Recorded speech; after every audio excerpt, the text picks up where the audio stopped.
tianao fatsatsy izy namoronanao angano tsara fiza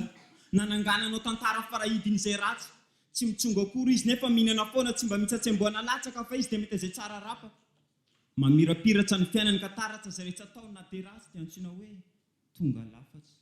tonga lafatra sa izy na enkenana dia tsy manafatra tsy mena tsakory ianareo milaza fa izy no filamatra falilo ny zavatra lala mbola lava tsy fantam-piafarana fa mbetika misafelipelika dia miakamidy fizay no jano amin'ny rangony ary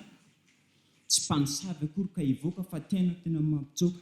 tsoroko aminareo ry vahoaka ny azy ireo ny tena natao takalony vola dia mitsorotsorena moron-dalana tsinjina dia petra amin'izay ny tavatsanjy anorotoro ranomasina atao solom-pifaliana ny fampifaliana dia volana takalo fivaviana tsy aby anireo ny zolitiana fa ny fiainana tsy maintsy sakrifiana bibiana sy tadidiana sy faliana fa manjerakaina razoina